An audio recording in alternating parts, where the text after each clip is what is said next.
Hello guys, मैं सुनील पारिक हर्षित चौधरी के साथ टी6 क्लासेस में आपका हार्दिक स्वागत करता हूं।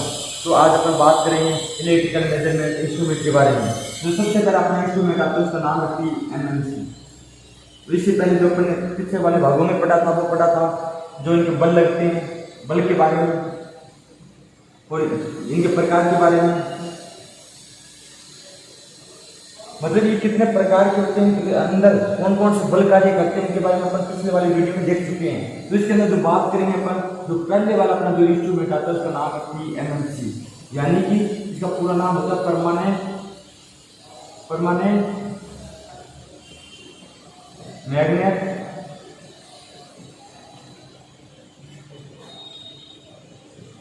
Moving coil.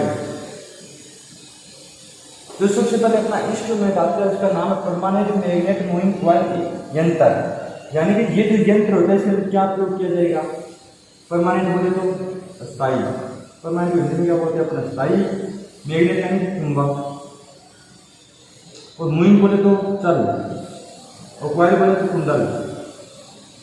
यानी कि अपना जो PMMC यंत्र होता है उसके अंदर क्या प्रयोग किया जाएगा, एक स्थायी चुंबक प्रयोग किया जाएगा और जो दूसरा स्थायी है वो है चल कुंडल, यानी कि इसके अंदर घूमने वाला भाग कौन सा होगा, कुंडली।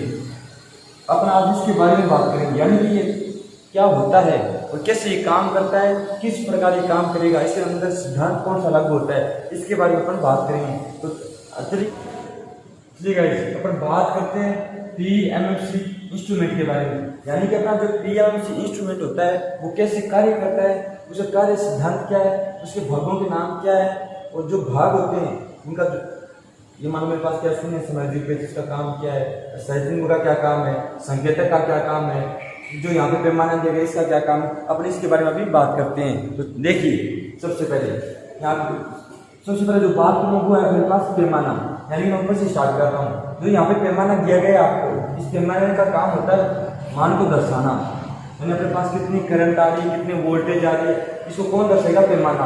अब पैमाना अकेला तो दर्शा नहीं सकता, तो मैं यहाँ पे किसका यूज करूंगा, संकेतक का। ये संकेतक क्या करेगा, इस पैमाने के ऊपर चलेगा, जब ये संकेतक पैमाने के ऊपर चलेगा फिर क्या कर देगा, इसका मान दर्शा देगा। इसके बाद मैं चलता हूँ इसके ऊपर, ये जो आपको दिया गया है एक भाग कि किसका है, स्थायी चुंबक। तो मैंने पहले आपको बता चुका हूँ यहाँ पे क्या प्रयोग किया जाएगा, एक स्थायी चुंबक प्रयोग किया जाएगा। मैंने यहाँ पे क्या यूज कर दिया, स्थायी चुंबक, ठीक है।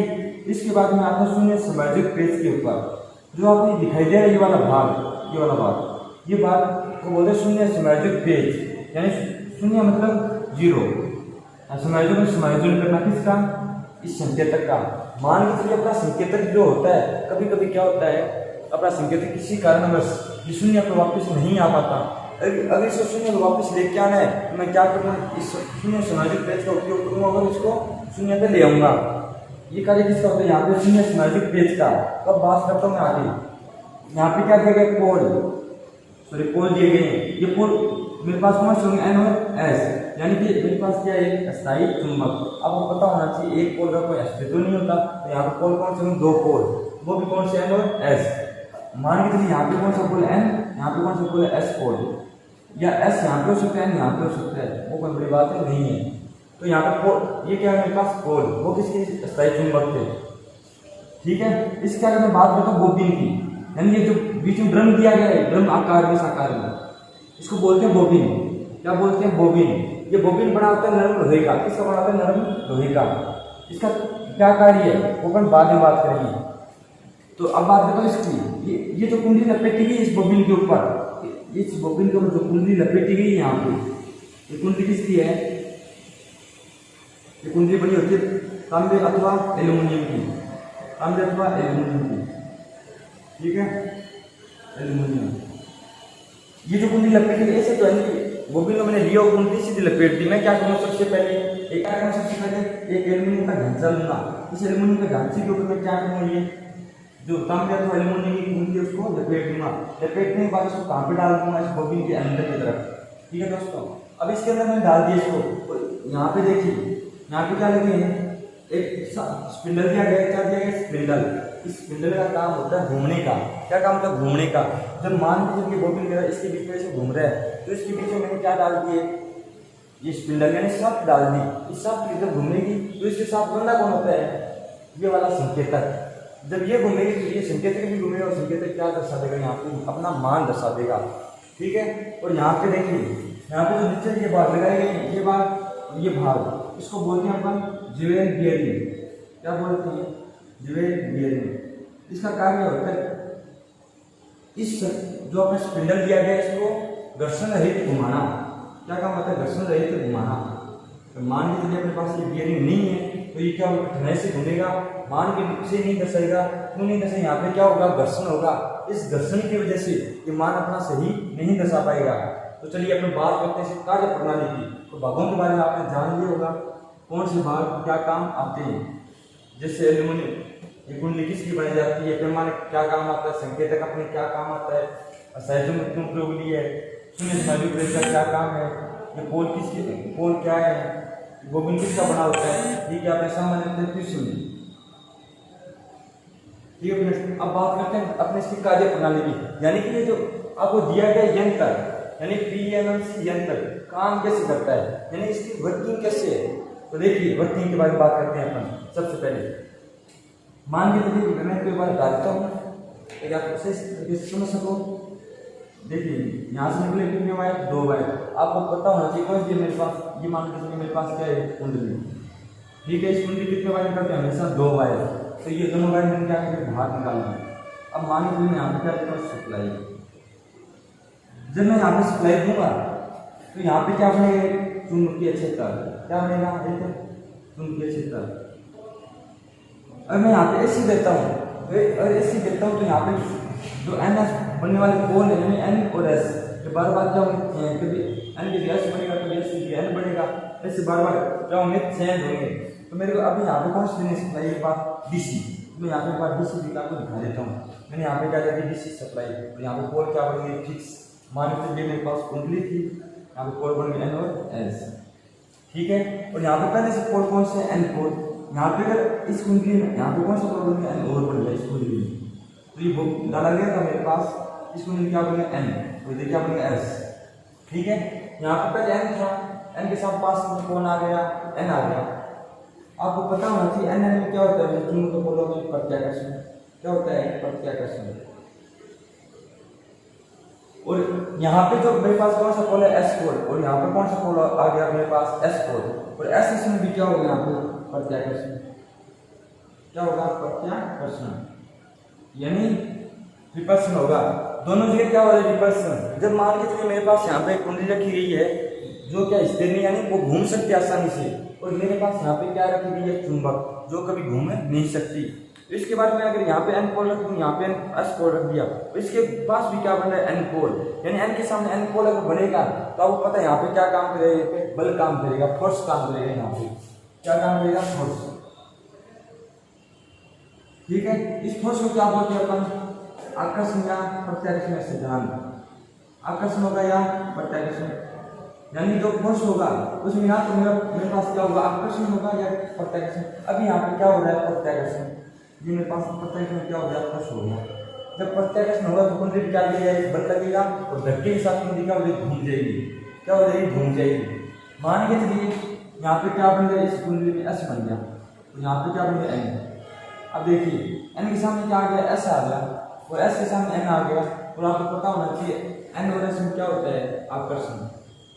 क्या होता है, आकर्षण, अट्रैक्शन। तो यहाँ पे एस आ गया और यहाँ पे क्या आ गया, एन। एस और एन में क्या होता है, आकर्षण। जब मेरे पास मान लीजिए कोई कुंडली में, ये मेरे पास क्या थी, कुंडली थी, इस कुंडली में यहाँ पे एन बना है, यहाँ पे क्या बन गया, एस। तो ये क्या करेगी, अपनी तरफ खींचेगी अपन। तो ये क्या होता है, मेरे पास घूमने वाला यानी फ्री होता है, और ये मेरे पास क्या होता है, अस्थायी। जब ये फ्री हो रहा है, ये इसकी तरफ क्या वो खींचा जाएगा, मतलब ये क्या करेगा, अपनी तरफ इसको खींचेगा। जब खींचेगा तो आपको पता होना चाहिए क्या हो जाएगा, घूम जाएगा, और ये संकेत अपना मान क्या करेगा, दर्शा देगा। तो आप समझ गए होंगे, जैसे मेरे पास यहाँ पे आकर्षण हो चाहे प्रत्याकर्षण हो, यानी दोनों दशा में क्या होता है, ये क्या आकर्षण चाहे प्रत्याकर्षण, दोनों दशा में क्या करता है, घूमता है। क्या करता है, घूमता है। तो आपको पता लग गया यंत्र कैसे कार्य करता है। तो देखिए इसके बारे में एक दो अन्य बातें जो बहुत इंपॉर्टेंट हैं, उनके बारे में अपन बात करते हैं। इस आकर्षण और प्रत्याकर्षण सिद्धांत को अपन क्या बोलते हैं, खिंचाव बल का सिद्धांत। क्या बोलते हैं, खिंचाव बल का सिद्धांत। क्या बोलते हैं, खिंचाव बल का सिद्धांत बोलते हैं इसको। यानी कि जो ये पी एवं सी यंत्र वो कौन से सिद्धांत पर कार्य करता है, खिंचाव बल के सिद्धांत पर कार्य करता है। और इसी सिद्धांत पर कौन कार्य करता है, डीसी मोटरें। जो अभी डीसी मोटर आती है, डीसी जितनी भी मोटर सारी कौन से सिद्धांत पर काम करती है, खिंचाव बल के सिद्धांत पर। अब देखते हैं, अगर मैं यहाँ पे एसी देता, अभी तो मैंने क्या देखी यहाँ पे डीसी, जो यहाँ पे क्या बना देते हैं, स्थायी पोल। अगर मैं यहाँ पे एसी देता तो मैं एक छोटा डायग्राम बना दूं ताकि आप समझ सको। तो देखिए ये मेरे पास कौन सा पोल है, एन पोल। यहाँ पे मेरे पास कौन सा पोल है, एस पोल। यहाँ पे मैंने क्या लिखी, एक कुंडली, ये मैंने क्या लिखी, कुंडली। यहाँ पे मान लीजिए मैं ऐसे दे रहा हूँ, सेम यही बात है। ये इस कुंडली उठा के मैंने काट रख दी यहाँ पे, ये जो पोल है मैंने काट रख दी यहाँ पे। यहाँ पे मान लीजिए मैं ऐसे दी, क्या बनेगा एन, यहाँ पे क्या बनेगा एस। अब थोड़ी देर में ये क्या करेगा, इनको प्रत्याकर्षित करेगा, ये एस हो जाएगा प्रत्याकर्षित, मान लीजिए इधर कर रहा है।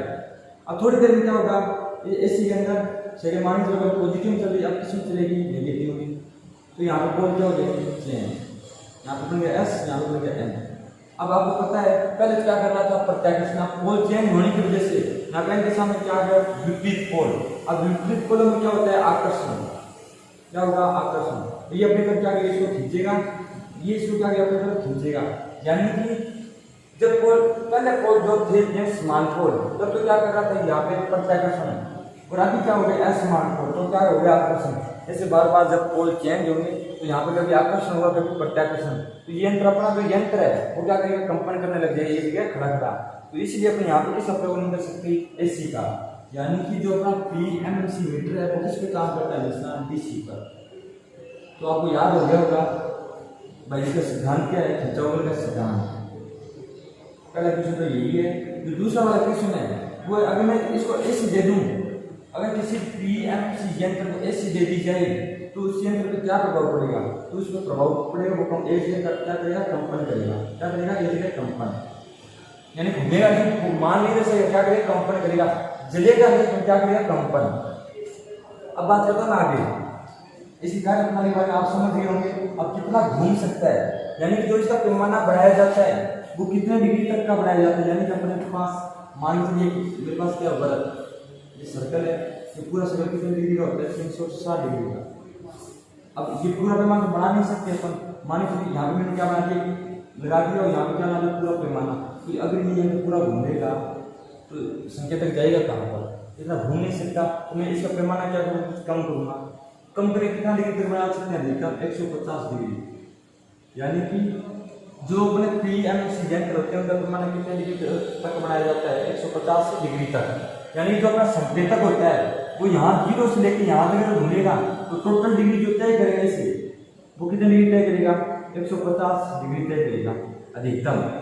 और उसका आगे क्या हो जाएगी स्थिति, मतलब इसमें जो तक शक्ति है वो क्या हो जाएगी, शून्य। तो यहाँ पर रुक जाएगा, वो इतनी ही शक्ति होती है। अब ऐसा तो है नहीं तो 150 डिग्री घूमे, यहाँ पे क्या लगेगी, ये मोटर लगाई गई है, तो ये पूरा घूमता रहेगा, आपको पता है, ऐसे घूमेगा घूमेगा, रुकेगा नहीं। ये तो इसको रोकने के लिए यहाँ पे किससे यूज किया है, बाल कमानी। बाल कमानी किसको बोलते हैं, स्प्रिंग को। किससे यूज किया है, बाल कमानी का। बाल कमानी बनी किसकी होती है, अपने बाल कमानी बनी के फास्फोरस, ब्रोंज और बेरिलियम तांबे की। मैंने यहाँ पे किससे यूज किया, बाल कमानी। जो ये बाल कमानी है वो क्या करते हैं, मान के चलिए यहाँ पे बाल कमानी लगा के और यहाँ पे लगा दी, जब संकेतक घूमेगा तो ये एक बाल कमानी कससेगी, दूसरी ढीली होगी। इसकी वजह से यहाँ पे क्या हो जाएगा, कंट्रोल, और ये संकेतक यहाँ तक आता है, शक्ति क्या हो जाएगी, क्षीण हो जाएगी, शक्ति का मान क्या हो जाएगा, क्षीण यानी शून्य, तो यहाँ पे क्या रुक जाएगा। तो ये आपको अगर पूछा जाए पीएमसी यंत्र कितने डिग्री तक घूमता है, तो आप उत्तर क्या होना चाहिए, 150 डिग्री। और यहाँ पे कंट्रोल बल के रूप में काम कौन करता है, बाल कमानियां, यानी स्प्रिंग नियंत्रण प्रणाली यहाँ पे यूज की जाती है। अब बात करते हैं अपने 3 बल पढ़े थे, कौन कौन से बल पढ़े थे अपन ने, जो 3 बल पढ़े थे, सबसे पहला था विक्षेपक बल यानी डिफ्लेक्शन, जो दूसरा बल पढ़ा था अपने कंट्रोल, जो तीसरा बल पढ़ा था अपने अवमंदक। कितने बल पढ़े थे, 3 बल। अब बात करते हैं तीनों बल के बारे में, यानी कि तीनों बल हैं ये कैसे कैसे अपने काम करते हैं, मतलब यहाँ पे कौन कौन से बल काम करते हैं और कैसे कैसे काम करते हैं, तीनों बल के बारे में अपन बात करेंगे। देखिए सबसे पहले विक्षेपक बल के बारे में मैंने आपको ये बताया था विक्षेपक बल तीन क्रियाओं से पैदा किया जा सकता है। जो सबसे पहली क्रिया थी मेरे पास चुंबकीय, जो दूसरी थी वो थी मेरे पास उसमें, जो तीसरी थी मेरे पास वो थी यांत्रिक। यानी विक्षेपक बल पैदा करने की 3 विधियां हैं। सबसे पहली चुंबकीय, जो दूसरी है वो कौन सी है उसमें है, जो तीसरी विधि है वो कौन सी यांत्रिक। अब यहाँ पे आपको दिखाई दे रहा होगा, यहाँ पे अपने हाथों से घुमाने रहे इसको, यानी यांत्रिक यहाँ पे काम नहीं कर रहा। अब बात होगा उष्मा है, यहाँ पे कोई उष्मा पैदा नहीं हो रही जिसके कारण ये घूम रहा है, ये उष्मा भी क्या होगी कैंसर। बता कौन चुंबकीय, यानी यहाँ पे क्या पैदा हो रही है चुंबक, यहाँ पे भी चुंबक बन रही है, यहाँ पर भी क्या है चुंबक। इसकी वजह से यहाँ पे कौन सा बल काम कर रहा है, विक्षेपक चुंबकीय प्रकार का। अब बात करता हूँ मैं कंट्रोल बल के बारे में। तो मैंने आपको कंट्रोल बल के बारे में पिछले वाले वीडियो में बताया था कि कंट्रोल बल होता क्या है, यानी कि जो ये संकेतक घूम रहा है इसे क्या करना है कंट्रोल, ताकि इधर नहीं टकराए और इधर भी नहीं टकराए, यानी शून्य पर आए तब आराम से आगे जाए, तब भी आराम से जाए, यहाँ तक टकराए नहीं। इसे बचाने के लिए मैं यहाँ पे किसे यूज करूँगा कंट्रोल बल का। तो सबसे पहले यहाँ पे कंट्रोल बल काम कौन सा कर रहा है, तो मैंने आपको बता दिया बाल कमानी, यानी कि जो ये लगाया जाता है यहाँ पे एल्यूमिनियम ढांचा लगाया जाता है जिसमें क्या करंट जैसे कुंडली, मैंने आपको कभी बताया था इसका ढांचा बताया था,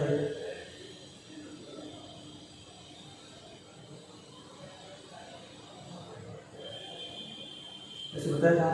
इस ढांचे को क्या लपेटेगी कुंडली, इस ढांचे में किसके अंदर डाले इसके अंदर, ये एल्यूमिनियम का ढांचा है, ढांचे में तांबे की लपेट दी और इधर क्या लगा दिया बाल कमानी है स्प्रिंग, वो भी किसी के ऊपर स्पिंडल के ऊपर। तो यहाँ पे कंट्रोल बल के रूप में कौन काम कर रहा है, स्प्रिंग काम कर रही है।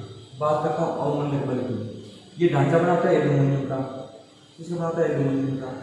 तो मैंने आपको अवमंदक बल जब पढ़ाया था तो ये बात जरूर बताई थी कि जो अपना अवमंदक बल है वो 3 विधि द्वारा पैदा किया जा सकता है। जो सबसे पहले अपनी विधि थी वो थी अपनी वायु घर्षण, कौन सी वायु घर्षण।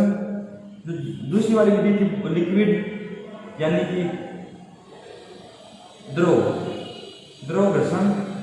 जो तीसरी वाली विधि थी वो अपनी थी एडी करंट। और यहाँ पे आपको दिख रहा है, यहाँ पे मैं कहीं पर भी वायु काम में नहीं ले रहा हूँ, नहीं यहाँ पे कौन को किसको काम में ले रहा हूँ, द्रव को, यानी इन दोनों विधियों में यहाँ पे प्रयोग ही नहीं किया जा रहा। तो प्रयोग किसका किया जाएगा, एडी करंट का। अब एडी करंट का प्रयोग कहाँ पे किया जा रहा है, देखिए जो अपना एल्यूमिनियम का ढांचा है, कौन सा वाला ये एल्यूमिनियम का ढांचा, जब यहाँ पे स्थायी चुंबक के बीच में एल्यूमिनियम का ढांचा घूमेगा तो एल्यूमिनियम के ढांचे में क्या पैदा हो जाएगी, चुंबक। यानी फैराडे के नियम से एल्यूमिनियम के ढांचे में इन बलों का क्या होगा, छेदन होगा।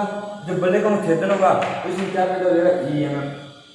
अब आपको पता है एल्यूमिनियम ढांचे क्या होता है, शॉर्ट सर्किट होता है, तो इसके अंदर क्या बह जाएगी, करंट। जब इसके अंदर करंट बहेगी, जब इसके अंदर करंट बहेगी तो यहाँ पे क्या बनेगा, अपना एक चुंबकीय क्षेत्र।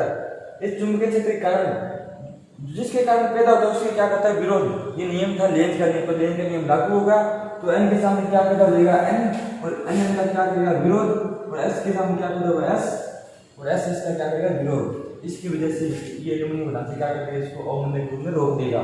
ये कार्यप्रणाली मैंने आपको डिकेंट के अंदर बता दी थी। अगर आपने नहीं देखा है वीडियो तो हमारा पीछे वाला वीडियो देख लीजिए, उसके अंदर आपको पूरा मामला समझ में आ जाएगा, तो आप इसमें में आ गया होगा। अब देखिए ये अपनी हो चुकी कार्यप्रणाली। अब इसके बारे में बात करते हैं लाभ। मतलब अगर मैं इस मीटर का यूज करूँ घरेलू रूप में या कोई वर्कशॉप के अंदर तो अपना प्रॉफिट क्या है इसके अंदर। देखिए यहाँ पे क्या प्रयोग किया जाए, एक डीसी मोटर, यानी कि डीसी मोटर के सिद्धांत पे काम करता है। यानी कि मेरे पास एक छोटी डीसी मोटर ही है, ये मेरे पास आर्मेचर हो गया, यहाँ पे पोल हो गई, तो जो अपने जीवन में मोटर आपकी आपने देखी होगी वो इसी प्रकार की होती है। वो डीसी मोटर में क्या होता है, स्थायी चुंबक, और डीसी में क्या घूमते हैं, आर्मेचर। आपको पता होना चाहिए डीसी मोटर की गति जो शुरुआत के अंदर रहती है वो गति कब रहेगी, बाद में। यानी कि यहाँ पे कोई लोड नहीं लगाया गया, यहाँ जो फिक्स लोड है वो क्या है, फिक्स है, चेंज नहीं हो रहा लोड। अब देखिए अगर इसमें करंट का मान बढ़ता है तो यहाँ पे चुंबकीय क्षेत्र का मान क्या होगा, बढ़ेगा, तो तेज घूमेगा तो मान क्या दर्शा देगा, करंट का तेज पूरा दिखा देगा।